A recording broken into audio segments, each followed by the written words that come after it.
Beritahu dah mula nak beritahu.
Habis tu beritahu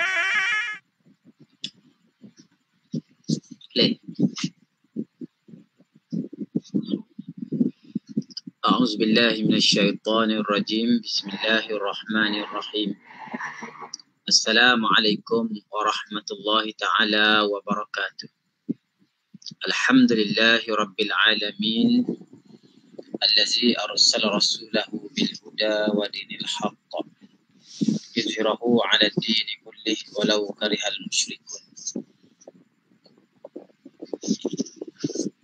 Alhamdulillah, pertamanya kita manjatkan syukur pada Allah Subhanahu Wa Taala kerana pada malam ni kita sekali lagi dapat bersama-sama dalam program Kelantan Berhikayat yang dipersembahkan oleh Perbadanan Muzium Negeri Kelantan, di mana kita sekarang ni sedang membacakan sebuah manuskrip ataupun catatan yang bertajuk Ringkasan Tarikh Kelantan, tulisan Osman Yusof, iaitu seorang bendahari raja, bendahari Raja Muda Kelantan pada tahun 1930. Dalam perbincangan kita yang lepas, penulis telah mengemukakan beberapa kisah, iaitu yang pertama peristiwa yang berlaku di Istana Kota Kubang Labu. Itu satu peristiwa yang terkenal dengan peristiwa Kain Cindai, apabila permaisuri kepada Raja Kota Kubang Labu yang meminjam kain cindai itu untuk ditirunya, kemudian menjadi punca fitnah yang menyebabkan puteri tersebut dibunuh. Akibat daripada peristiwa itu, Kota Kubang Labu telah diserang oleh Raja Legeh dan berlaku pembunuhan ke atas Long Muhammad, Raja Kubang Labu ketika itu. Inilah yang menyebabkan Long Yunus dan juga Long Gafar telah melarikan diri daripada Kota Kubang Labu, kemudian membawa diri sehingga ke Terengganu. Di Terengganu berlaku satu peristiwa penting, iaitu Terengganu telah didatangi oleh sekumpulan orang-orang Bugis yang mencabar ataupun memohon kepada Sultan Terengganu untuk dilakukan pertandingan sabung ayam dengan taruhan kalau Terengganu menang, seluruh harta orang-orang Bugis, banyak 7 kapal, 7 perahu itu semuanya akan dimiliki oleh Sultan Terengganu. Tetapi sekiranya ayam Terengganu kalah, negeri Terengganu akan jatuh ke tangan orang Bugis. Inilah taruhan yang sangat besar, dan dengan bantuan Long Yunus dan Long Ghaffar, akhirnya berlaku persambungan ayam yang berkesudahan dengan kemenangan di pihak Long Ghaffar, dan dengan sendirinya memberi kemenangan kepada negeri Terengganu. Hasil daripada itulah mereka berdua, Long Ghaffar dan Long Yunus, mendapat pelbagai limpahan kurnia daripada Sultan Terengganu, dan akhirnya mereka telah meminta pertolongan daripada Sultan Terengganu untuk membolehkan mereka balik ke Kelantan dan mendapatkan semula kerajaan Kota Kubang Labu yang dahulunya jatuh ke tangan Long Muhammad setelah terbunuhnya Long Sulaiman, ayahanda kepada Long Yunus. Jadi di sini dikisahkan juga beberapa kisah awal hasil daripada perkahwinan Long Yunus dengan anak-anak saudara kepada Sultan Terengganu, telah melahirkan seorang puteri yang kemudian dikahwinkan dengan anak Sultan Terengganu. Adapun Long Yunus sendiri mempunyai beberapa orang anak, termasuklah 7 orang laki-laki dan beberapa orang anak perempuan yang tidak dicatatkan secara detail nama-nama mereka di sini. Itulah sedikit sinopsis atau ringkasan daripada kisah yang telah kita baca dan kita hayati dalam sesi yang lepas. Baik, insyaAllah pada malam ini kita akan menyambung kisah seterusnya tentang pemerintahan di Kelantan oleh Long Yunus. Syahdan adapun perintahan baginda Long Yunus itu adalah seberang sini sahaja. Seberang sini sahaja. Adapun disebut sini, kawasan pemerintahan Long Yunus itu adalah seberang sini. Seberang sini maknanya seberang di sebelah timur Sungai Kelantan ataupun di sebelah Kota Baru. Seberang Kubang Labu, pemerintahan Raja Pasir Mas. Adapun anak Raja Pasir Mas adalah ada seorang mari berbini kepada anak saudara isteri baginda Long Yunus itu. Jadi di sebelah sana Pasir Mas, di sebelah seberang sana itulah Kota Kubang Labu. Kota Kubang Labu ni di sebelah Pasir Pekan sekarang, ataupun di sebelah seberang Jambatan Sutrajaya. Adapun Long Yunus memerintah di seberang sini, maknanya di kawasan Bandar Kota Baru sekarang. Dan di sebelah sana perintahan Raja Pasir Mas. Raja Pasir Mas tu maksudnya di bawah kekuasaan Raja Legeh. Raja Legeh sini perkataan Raja Pasir Mas itu bukan bermaksud Pasir Mas sekarang, tapi merujuk kepada kota Tanjung Mas. Tanjung Mas ni sekarang ni terletak di Naratiwat. Terletak di Naratiwat, pada masa itu disebut kota Pasir Mas. Sekarang ni Tanjung Mas disebut, ataupun dalam bahasa disebut Tanjung Mat. Tanjung Mat.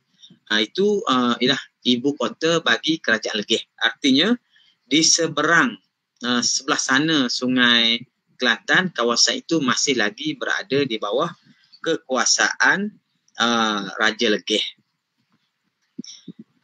Adapun anak Raja Pasir Mas ada seorang mari berbini kepada anak saudara baginda Long Yunus itu.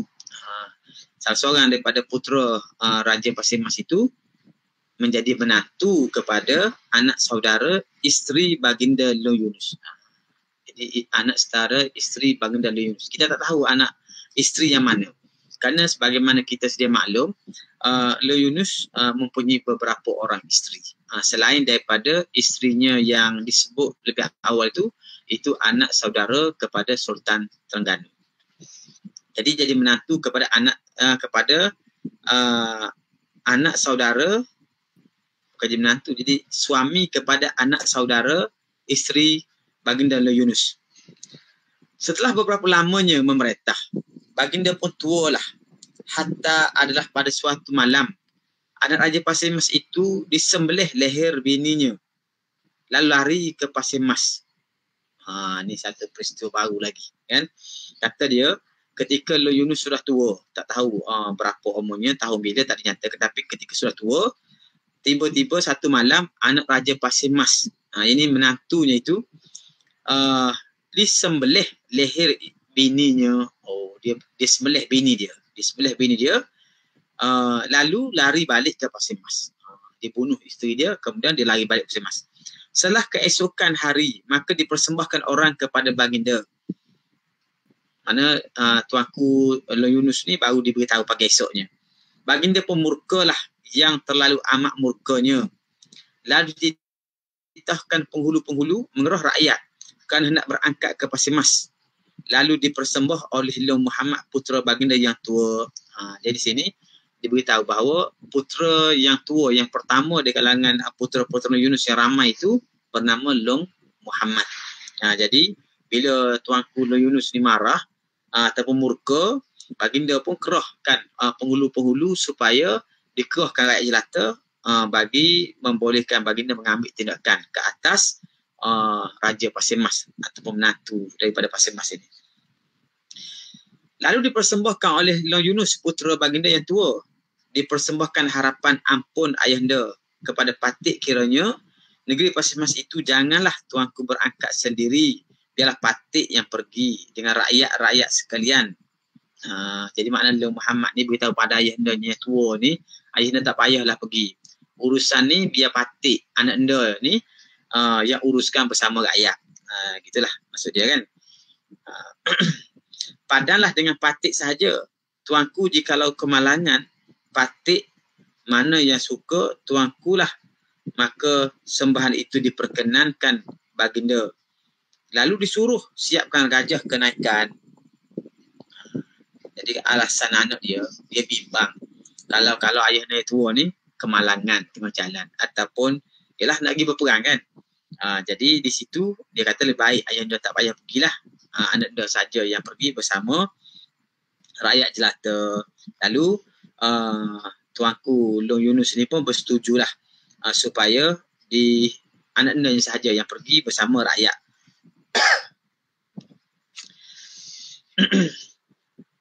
Lalu disiapkan gajah kenaikan baginda sendiri kepada anak-anaknya ke titir Bali. Jadi asalnya gajah ini bernama Ketitir Bali. Nama gajah itu Ketitir Bali. Disiapkan untuk tuanku pergi berperang, tapi oleh kerana tuanku tak jadi pergi, maka anak-anaknya lah yang naik. Itu Long Muhammad. Setelah siap sekalian senjata dan rakyat sekalian, melainkan menanti kita yang ketika yang molek saat yang baik.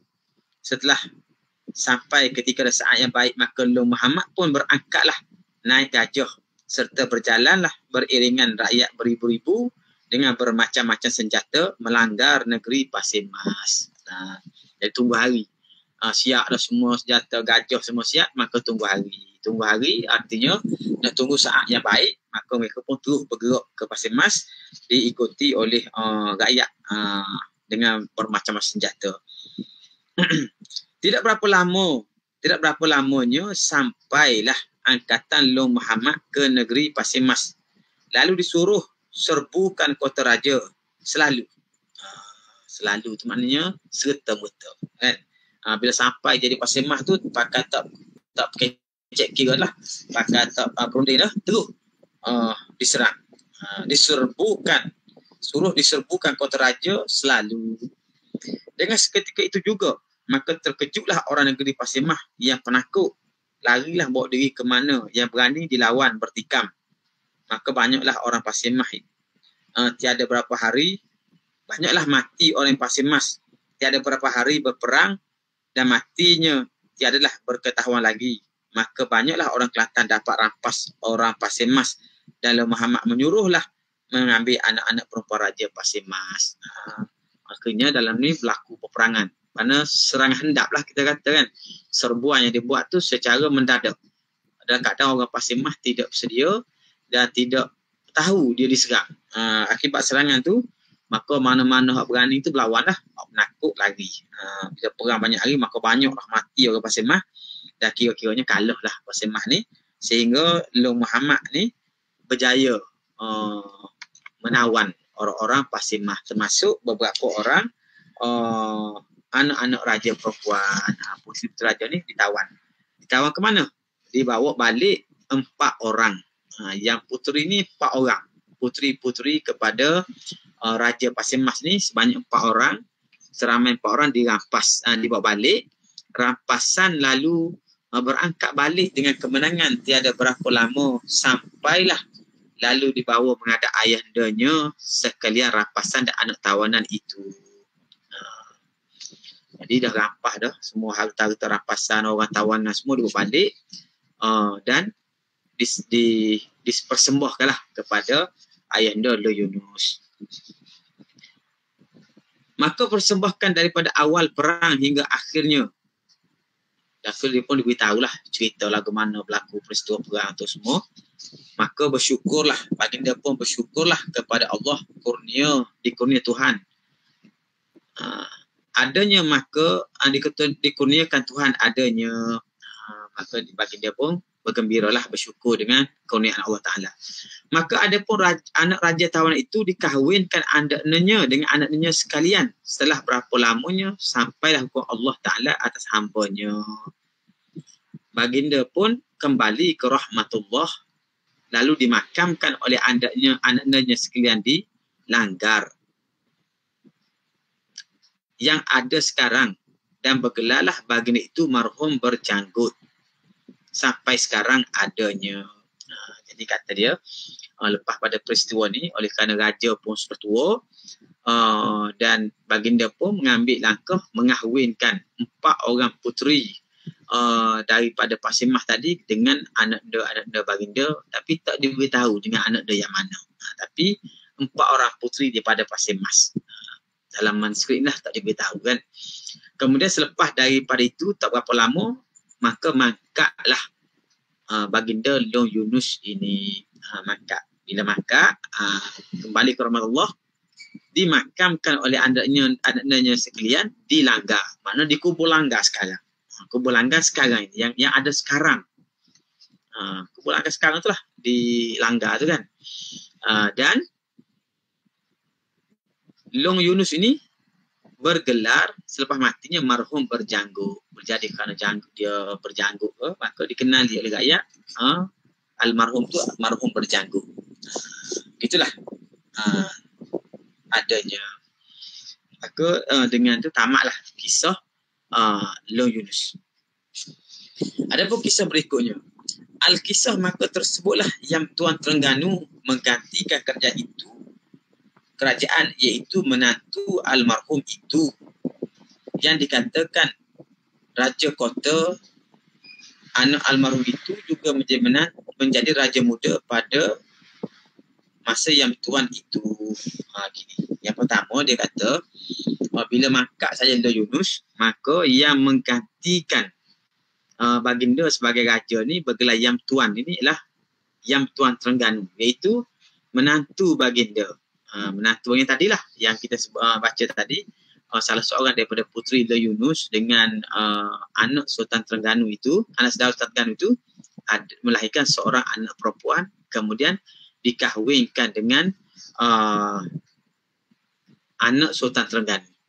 Dalam catatan lain disebut anak Sultan Terengganu ni bernama Tengku Muhammad.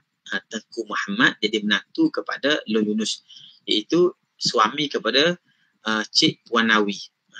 Cikgu Puan Nawi ni ialah puteri Le Yunus lah kan. Selepas itu Yang Tuan Terengganu itulah yang menggantikannya, tanpa disebut secara detail proses pergantian status kedudukannya, tapi disebut yang menggantikannya. Kemudian masa Yang Tuan Terengganu ini ataupun Tengku Muhammad itu menjadi raja, yang dikatakan raja kota anak almarhum. Salah seorang daripada anak almarhum bergelar raja kota, tapi tak diberitahu siapakah raja kota itu sebenar. Raja kota itu menjadi raja muda pada masa Yang Tuan menjadi raja itu. Maksudnya ketika Tengku Muhammad jadi raja ni, ataupun pemangku raja, yang menjadi raja muda ialah raja kota. Demikianlah kata orang dahulu kala, adalah pada masa Yang Tuan perintah itu tiada muafakat adik-beradik semuanya, dengan suka hati sahaja. Adalah tiada berapa lama Yang Tuan hendak berbuat kota dan kampung, lalu disuruh adik-beradiknya mengerahkan rakyat gali parit 4 penjuru serta ditanamkan pohon bekuan. Tanamkan pohon bekuan dahulu.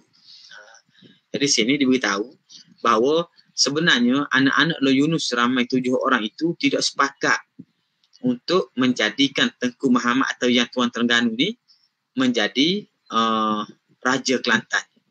Mereka tak setuju sebenarnya. Cuma sebab yang menjadi raja dulu kata dia pada masa Yang Tuan perintah itu tiada muafakat adik-beradik semuanya. Dengan suka hati sahaja. Maksudnya dia jadi raja ni bukan dengan persetujuan anak-anak Lo Yunus. Tapi suka hati dia je. Tiba-tiba mengaku dia jadi raja. Kan? Maka sebab itulah bila Yang Tuan Terengganu ni hendak buat kota. Sebenarnya dia nak bina satu kota yang baru. Katanya kota ni terletak di Lundang. Disuruh adik-beradik mengeroh rakyat gali parit. Mana disuruh Yang Tuan Terengganu ni suruh ipar-iparnya itu mengeroh rakyat untuk menggali parit 4 penjuru. Buat kota start gali parit dulu. Gali parit 4 segi, 4 penjuru. Kemudian tanam pokok bekuan dahulu. Lepas gali, tanam pokok bekuan. Tak buat kota lagi, tanam pokok bekuan dulu. Adalah sekarang dipanggil orang Kota Bekuan, iaitu Parit Langgar. Kota Bekuan. Jadi kat mana Kota Bekuan tu sekarang? Kan? Nama kota tu Kota Bekuan, iaitu Parit Langgar. Kerana dia sudah dibuat parit, dia panggil Parit Langgar. Dan kotanya Kota Bekuan. Di kawasan Lundang sekarang. Demikianlah, maka disuruh orang menggali serta dijaganya 6 beradik itu. 6 beradik iaitu Long Muhammad dan Long Tan Tengku Temenggung kena bakar, dan Raja Penambang, dan Raja Kapal Laut, dan Raja Banggu, dan Raja Bukit. Kali ni semua nama ni disebut gelaran-gelaran dia. Tidak sebut nama. Kecuali Long Muhammad seorang je dengan Long Tan. Dia kata kerja-kerja menggali parit tu dijaganya 6 beradik. Maknanya jadi Tok Mandu lah kita katakan. Yang in charge untuk gali parit tu 6 beradik anak-anak Lo Yunus. Sedangkan yang memerintah ni menantu dia. Siapa nama tu? Pertama Long Muhammad, anak yang sulung. Yang kedua Long Tan. Long Tan ni Tengku Temenggung kena bakar. Dia bubuh title Tengku Temenggung kena bakar. Kan? Lagi dia cerita kenapa dia panggil Tengku Temenggung kena bakar. Long Tan. Kan? Yang ketiganya Raja Penambang. Yang keempat Raja Kapal Laut. Dan yang kelima Raja Banggul. Dan yang keenam Raja Bukit.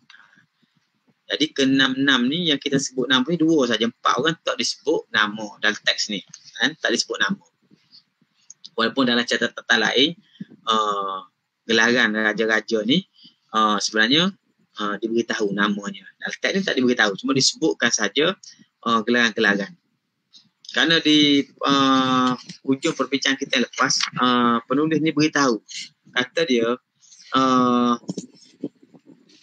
Lo Yunus ini mendapat beberapa orang anak. Yang dia kata sini,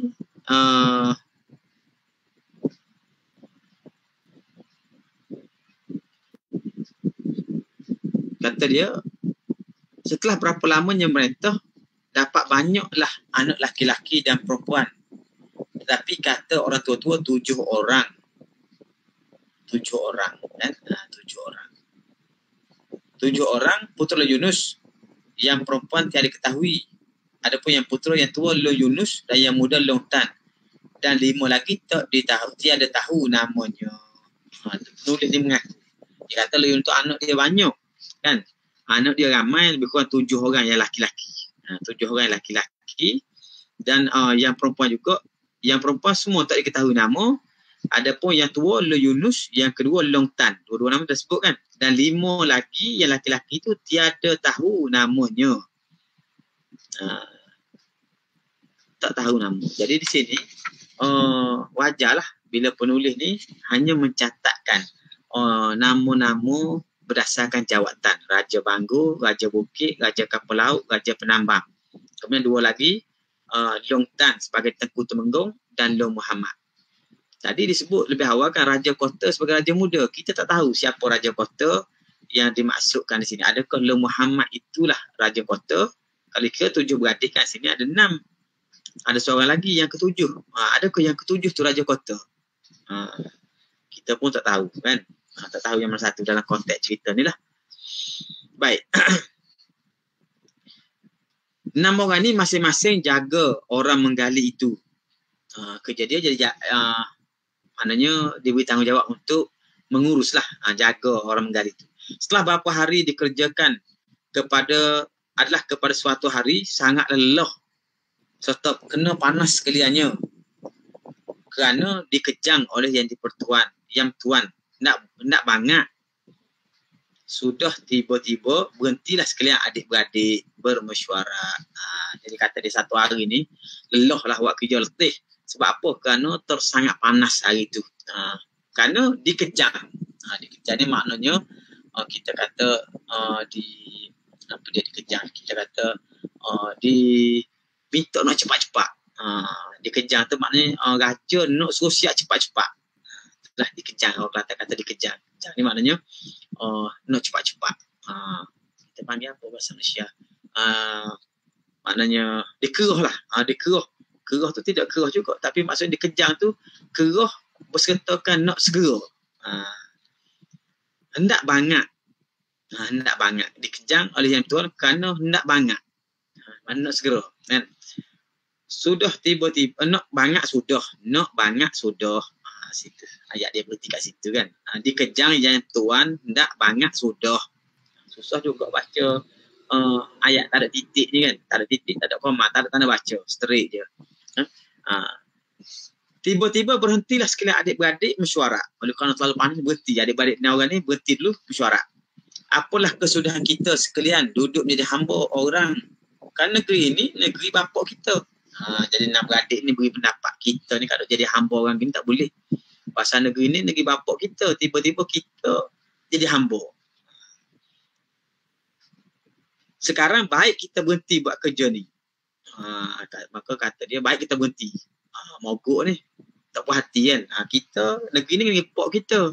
Tiba-tiba mereka suruh kita buat kerja. Baik kita berhenti, kata dia. Maka jawab Raja Penambang. Benarlah bagai kata itu. Raja Penambang ni pun setuju pandangan tu. Kita melawan jikalau suka sekalian adik-beradik. Kita melawan jika suka sekalian adik-beradik. Tiada malu Raja Terengganu itu. Jadi dia kata kalau adik-beradik semua setuju, suka, kita lawan je. Kan? Kita perang. Dan kalau kita tak malu pada Raja Terengganu. Jadi sini satu hal yang penting ialah Sultan Terengganu selepas kemangkatan Loh Yunus ni, Sultan Mansur turut mangkat. Sultan Mansur tu pun mangkat juga. Maka digantikan oleh anda-andanya Sultan Zainal Abidin yang kedua, iaitu kekanda kepada Tengku Muhammad yang menjadi pemangku Raja Kelantan, yang Tuan Kelantan. Jadi kata dia, kalau kita tak malu pada Raja Terengganu, kita lawan je. Kan? Kenapa? Kerana mereka tu sebenarnya ada hubungan persaudaraan antara Raja Terengganu dan Raja Kelantan. Dari sejarah pun memang begitulah. Kerana isteri kepada Sultan Terengganu yang pertama, iaitu Nang Rogayah, itu adalah ibu saudara kepada Loh Yunus. Ibu saudara kepada Loh Yunus. Dan isteri Loh Yunus pula adalah anak anda kepada Sultan Muhammad, Sultan Zainal Abidin. Artinya kita kata macam mana, dia sepupu Sultan Zainal Abidin. Bukan, sepupu dengan Sultan Mansur. Loh Yunus ni sepupu dengan Sultan Mansur. Dia berkahwin pula dengan anak Tengku Tanawasa, iaitu sepupunya. Jadi isteri dia tu anak sepupu dia. Jadi ada hubungan yang agak rapat lah. Rapat juga. Walaupun dari segi raja dengan raja satu hal, tapi dari segi darah ataupun tu masih dekat. Sebab tu timbul masalah jikalau suka sekalian adik-beradik tidak malu Raja Terengganu itu. Tak malu pada raja kan. Tetapi siapalah kita angkatkan raja sekarang, siapalah kita angkatkan raja sekarang. Jadi maksud dia kata, kalau kita lawan dan kita percaya halau anak Raja Terengganu ni, siapa yang akan jadi raja? Maka jawab Tengku Temenggung ni lontan tadi kata, Abang Long Muhammad kita jadikan raja, dia kakak yang tua pada kita sekalian. Jadi Tengku Temenggung lontan ni kata, kalau kita ambil balik kerajaan ni, yang patut jadi raja Long Muhammad, pasal dia kakak yang tua ataupun abang yang tua. Ni tengah mesyuarat ni bincang dah. Nak ambil alih ke tak, nak lawan ke tak lawan, kalau menang siapa jadi raja, mereka siap bincang lah.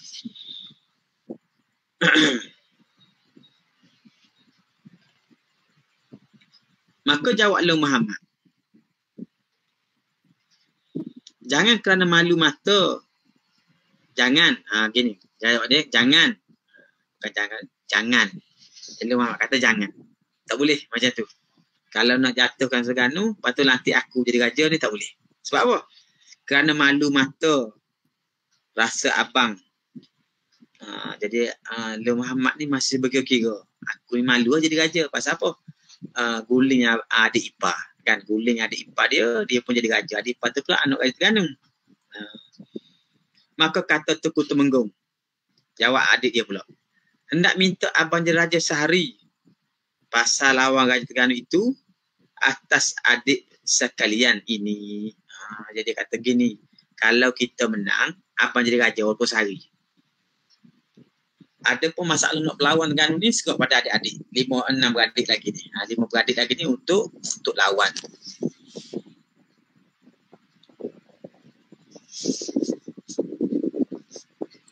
Dan kata Raja Bukit pula, benarlah seperti kata Abang Lontan. Maka jawab Long Muhammad, baiklah. Oleh kerana adik-beradik ni dah sepakat. Betul tu. Kita mesti lawan Terengganu, Sultan Terengganu, Raja Terengganu ni, dan abang dia mesti jadi raja. Jadi adik-beradik sepakat. Jadi Long Muhammad kata, jawab baginda, baiklah. Maka lalulah mengeruh rakyat masing-masing. Kan dia kan raja tempat-tempat dekat ni, Raja Bukit. Bukit tu Bukit Maruk. Raja Banggu, Kampung Banggu sekarang lah. Raja Kampung Laut sekarang. Raja Penambang belah sini. Raja Kampung Laut belah sana sungai kan. Raja Tengku Temenggung tak disebut tahu kawasan dia, Long Muhammad. Jadi masing-masing ada rakyat ni. Maka dikeruhlah sekalian rakyatnya. Mula rakyat masing-masing disuruh berhenti sekaliannya. Lalu pergi ke rumah Long Muhammad sekalian. Jadi tadi rakyat tu semua duk kali parit, duk kerja. Keruh berhenti semua kerja, tak payah kerja dah. Tak payah kali parit. Bina buat apa? Semua pergi rumah Long Muhammad. Lalu semua pun pergi rumah Long Muhammad. Setelah sampailah diberitahu rakyat sekalian hendak mengangkat Long Muhammad menjadi Raja Kelantan, memerintah negeri. Maka lalulah dijamu makan rakyat sekalian. Dengan serta-merta digelar Long Muhammad menjadi raja. Maka rakyat Kelantan pun sukalah Muhammad menjadi raja itu. Dia semua dah berhimpun di rumah Long Muhammad. Maka diumumkan bahawa kita nak Long Muhammad ni jadi Raja Kelantan. Tak boleh dah Raja Terengganu. Macam-macam dia suruh kita kan. Maka dibuat jamuan sekali. Semua rakyat makan suka gembira ni. Maka diumumkan kepada mereka Long Muhammad ni lah yang akan jadi Raja Kelantan. Sebab itulah rakyat pun bergembira suka. Sebab Long Muhammad anak Raja Kelantan sendiri akan jadi raja.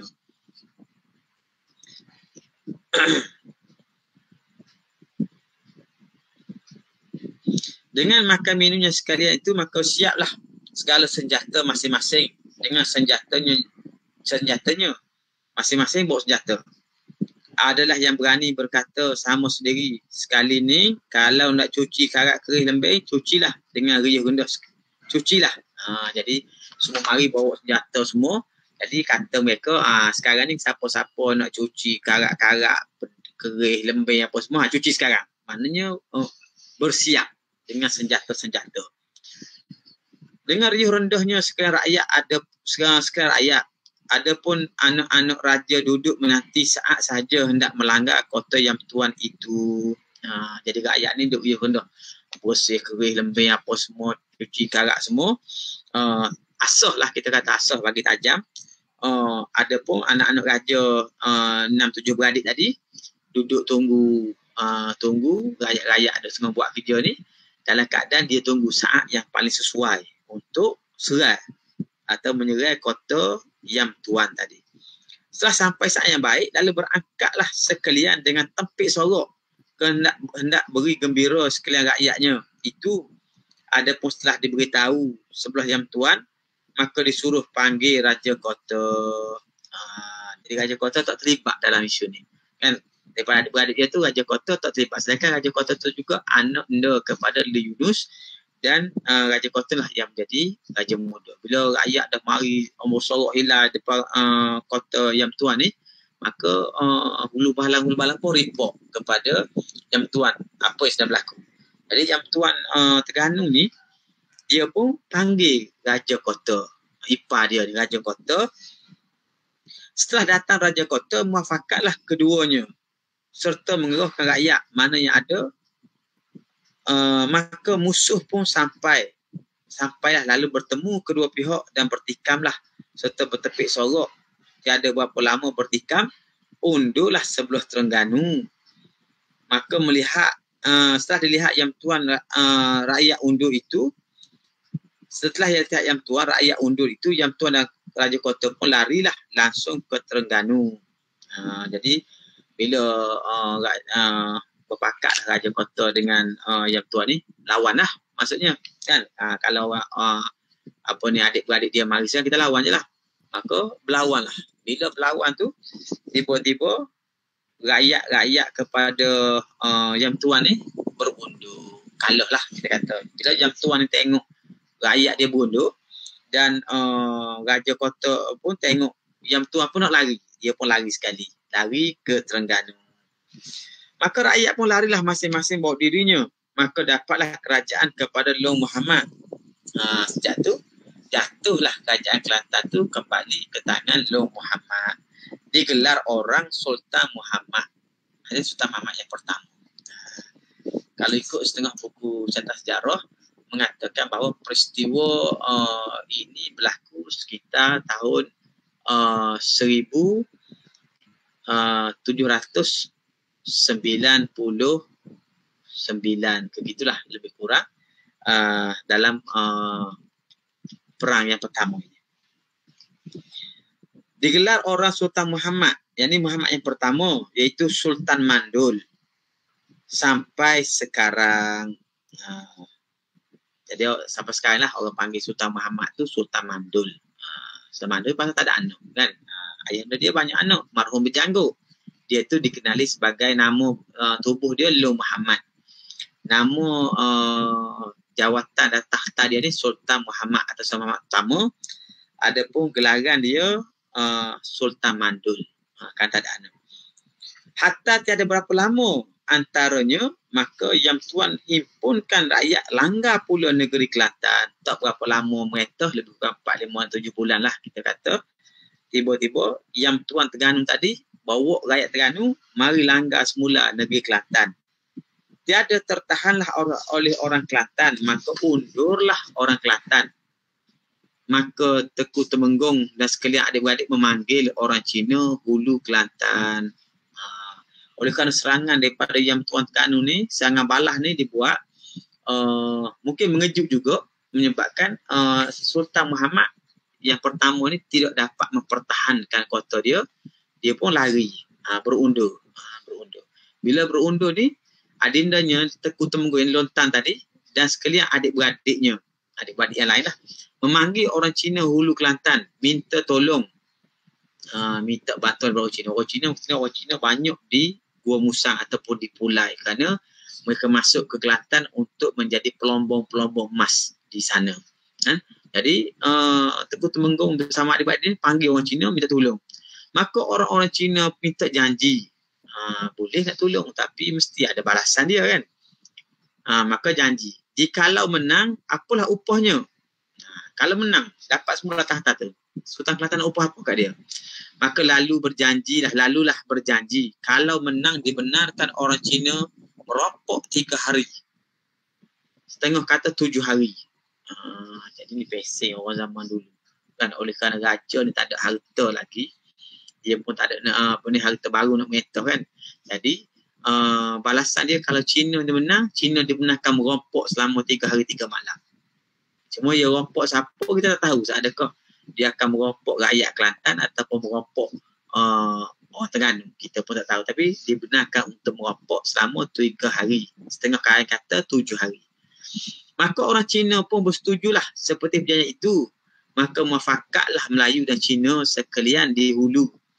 Demikianlah maka Yang Tuan sangatlah sukanya kerana menang. Ianya dan rakyat pun kerana menang ianya dan rakyat pun yang dahulu datanglah berhimpun kepadanya. Maklum sajalah orang Terengganu pun cakap macam-macam lah. Cakapan seperti gendang raya. Lalu apabila dipalu, sangat deras bunyinya gempot itu. Jadi maksudnya gini, bila Yang Tuan ni berjaya ambil alih semula kota di Kota Baru ni, ataupun kota mereka yang lama ni, adapun Sultan Muhammad sudah berundur ke hulu. Di sebalik rancangan Tengku Temenggung sama adik-adik dia untuk mendapatkan bantuan orang Cina, di Kota Baru ni, kita kata Kota Baru lah, di Kota Baru ni Yang Tuan ni bergembiralah dengan kemenangan ini, dan mereka pun kita kata puas lah, kita puas, cakap besar kan. Sebab tu dia kata sini bersembang tu cakapan seperti gendang raya, sudah dipalu sangat derah bunyinya gemponya, gitu. Jadi menyembanglah semua, kita ambil balik semua Kelantan bla bla bla semua kan. Padahal dalam gelongkong bunyi gepo tapi dalam gelongkong dia kata. Menyembang tu kuat lah. Mana ni perumpamaan dia. Seumpama gendang raya bila palu sangat deras bunyinya, gempa itu padahal dalam gelongkong, kata dia. Dan demikianlah juga cakapan pada masa itu. Begitulah keadaan orang-orang Terengganu yang bersembang ataupun puas lah, kita kata puas selepas mereka berjaya ambil alih negeri Kelantan. Syahdan telah berhimpun sekalian Cina-Cina, maka melanggarlah pula kota Yang Tuan itu. Maka pada masa itu banyaklah rakyat-rakyat mati. Adalah 2 hari musuh itu, bila orang Cina ni berpakat dengan Tengku Temenggung serang kota Yang Tuan ni, maka berlakulah peperangan, banyak rakyat mati. Perang tu berlaku selama 2 hari. 2 hari musuh itu. Musuhnya perang lah. Yang Tuan melihat banyak rakyat mati diamuk oleh Cina. Lalulah lari membawa diri. Apabila rakyat tahu raja lari, maka masing-masing pun larilah. Ada yang minta nyawa, ada yang mengangkat tangan buang senjata. Demikianlah halnya rakyat Yang Tuan itu setelah sudah menang. Setelah Yang Tuan itu. Jadi bila tengok rakyat dia mati dan 2 hari pun ada banyak mati, Yang Tuan tu pun tak boleh tunggu dah. Bahaya. Dia pun lari. Lari tu maknanya pergi balik Terengganu lah. Bila raja tu lari, maka rakyat lain pun pakat lari jugalah. Rakyat Terengganu lari. Lari tu dalam keadaan berapa keadaan, ada setengahnya minta nyawa. Minta nyawa tu maknanya minta pengampunan lah supaya jangan dibunuh. Ada yang angkat tangan. Angkat tangan tu surrender lah. Kita kata buang senjata, angkat tangan, tak lawan dah. Dan demikian halnya rakyat Tuan itu setelah sudah menang. Rakyat Tuan itu setakat. Itulah. Jadi kalau lah setelah sudah menang, maka Raja Kelantan pun membenar Cina merompok dan mengapah 3 hari seperti janji itu. Jadi lepas tu bila dah menang ni, okey, Cina boleh merompok 3 hari. Saya pun terfikir juga dia rompok siapa sebenarnya. Kan? Adakah dia rompok rakyat Kelantan yang menyokong Long Muhammad, ataupun dia rompok orang Terengganu, ataupun dia rompok siapa?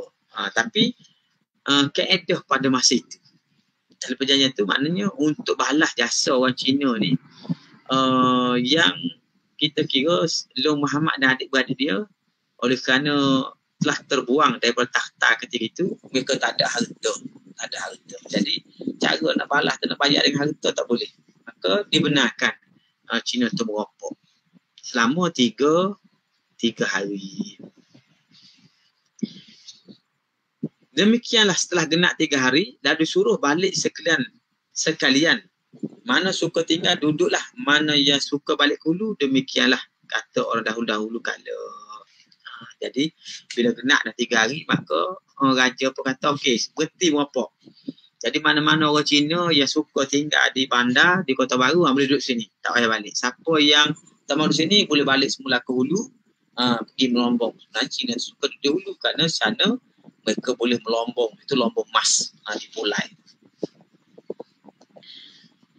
Adapun Sultan Long Muhammad pun tetaplah memerintahnya dan dibahagikan adik-beradik perintah seperti digelar Raja Kapal Laut, Raja Penambal, Raja Banggu, Raja Bukit, masing-masing perintah. Jadi sini bila Long Muhammad jadi raja, maka dia bagilah kawasan-kawasan itu kepada adik-beradik dia. Masing-masinglah ada kawasan memerintah kan. Daerah-daerah lah kita kata raja-raja daerah ni dengan diwujudkan ataupun dikekalkan. Yang lama lah Raja Kapal Laut.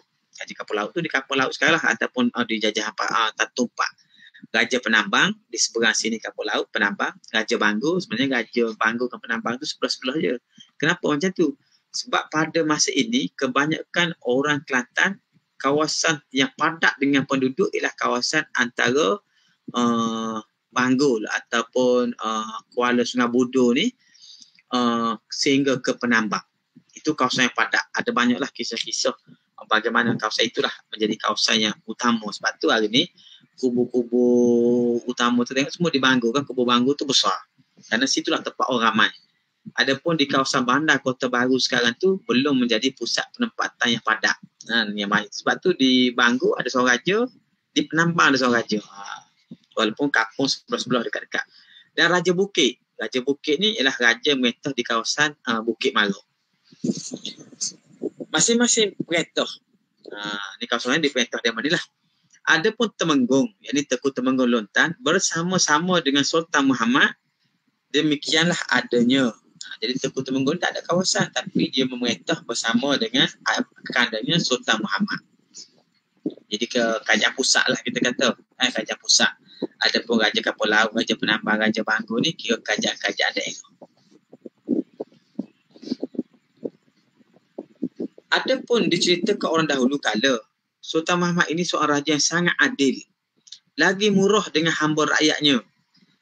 Orang tua-tua kata pekerjaan agama lah. Agama sangatlah disukai baginda itu. Sekarang ni diceritakan pula sifat-sifat Sultan Long Muhammad. Sultan Muhammad I ni. Kata dia yang pertama, selepas dia bagi negeri ni, Sultan Muhammad terkenal di kalangan rakyat sebagai raja yang sangat adil dan murah dengan rakyat. Dua sifat dia. Pertama adil, yang kedua dia murah hati dengan rakyat. Tidak dekuk lah. Kan?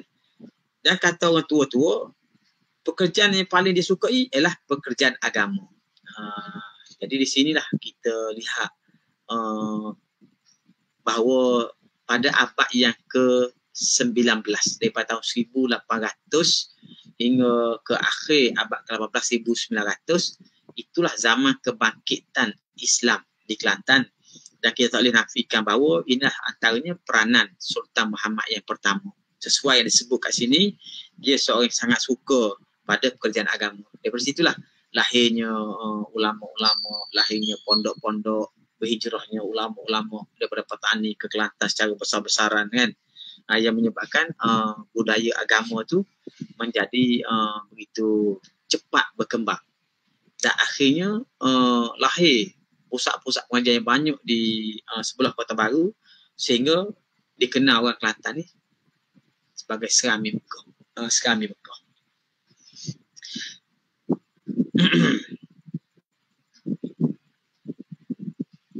Kata dia, pekerjaan agama lah sangat disukai baginda itu.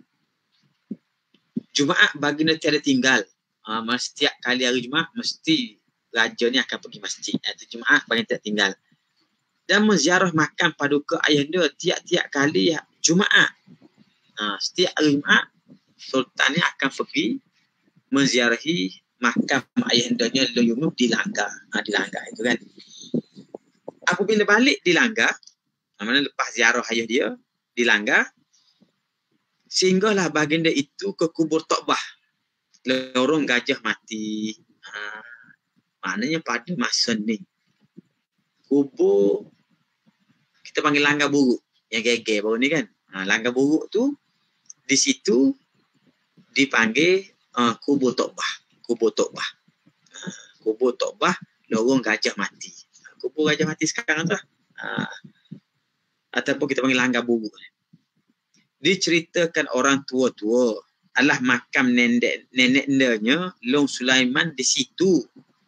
Dia pergi ziarah kubur Tokbah gajah mati pasal kubur nenek dia ataupun nenek-neneknya datuknya itu Long Sulaiman, ayahanda kepada Long Yunus terletak di situ.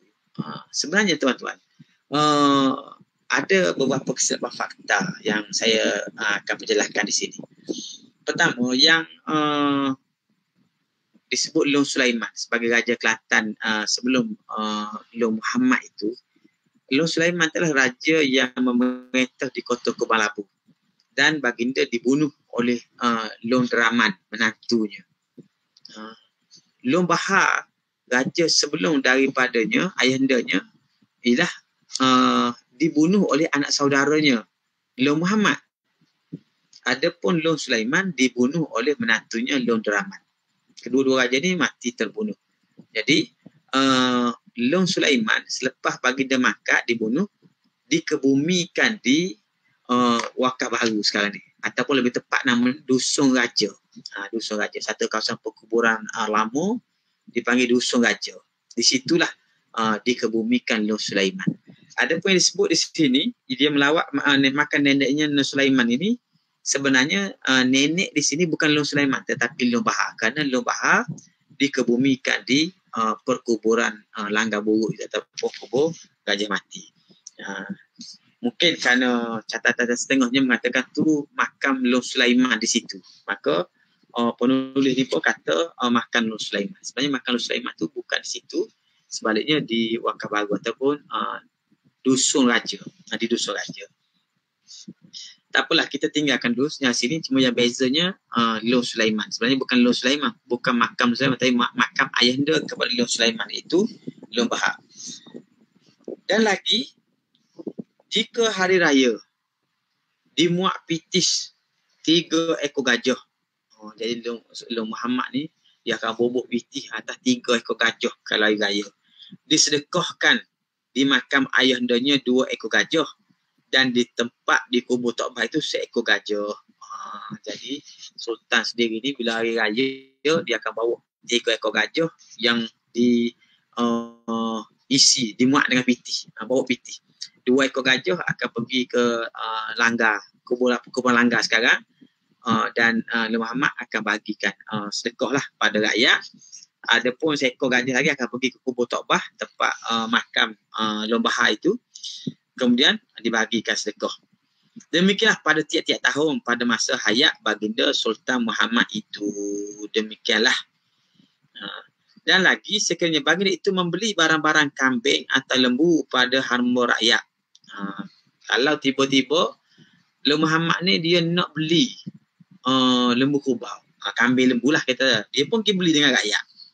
Bila dia beli dengan rakyat, tiadalah baginda menawar harga yang dikatakan oleh penjual itu, kerana baginda ini sangat kesian pada fakir miskin. Mana dia pergi tanya, lembu ni berapa seekor? Orang tu pun jawab RM50. Harga zaman dulu lah kan, RM50.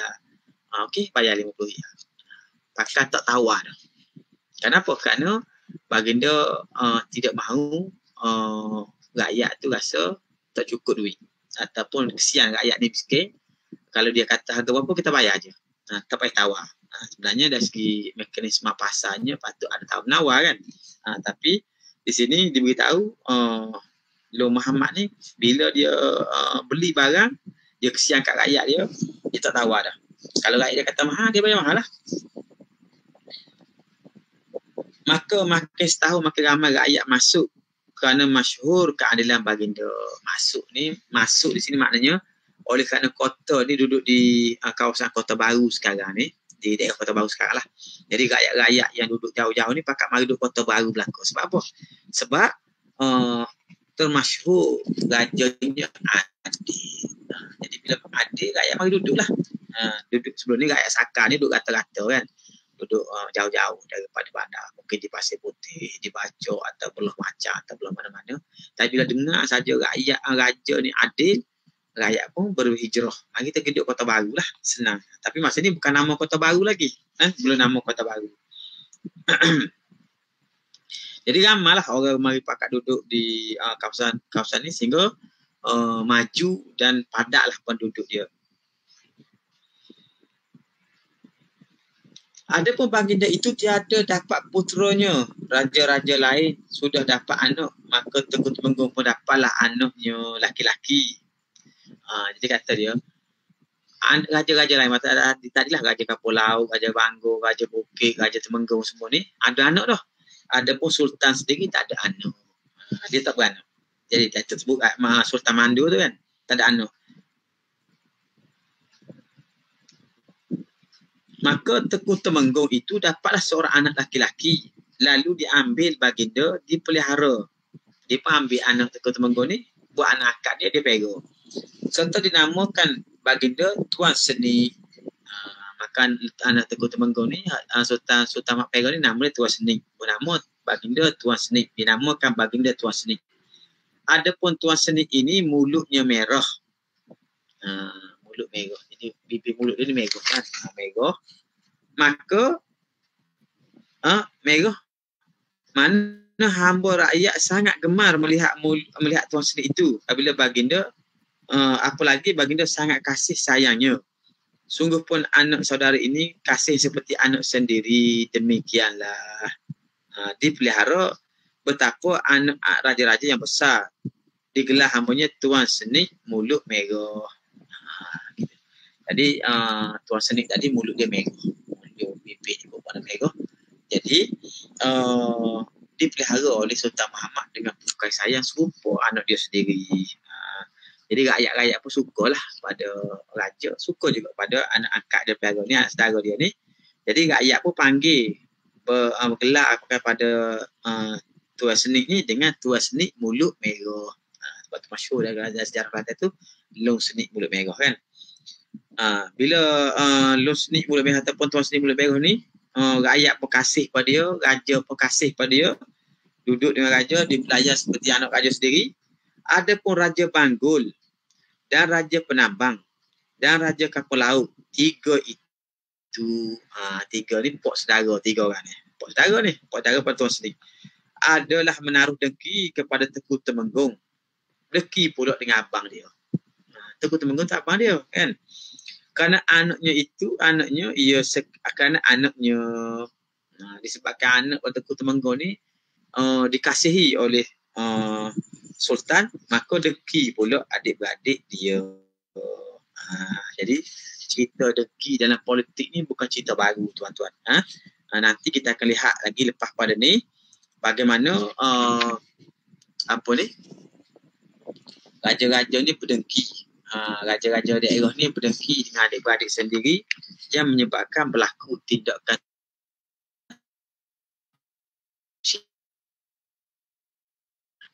itu abang dia sendiri. Yang dia rasa risau kerana kasih sayang raja ni anak saudara dia, bukan orang lain.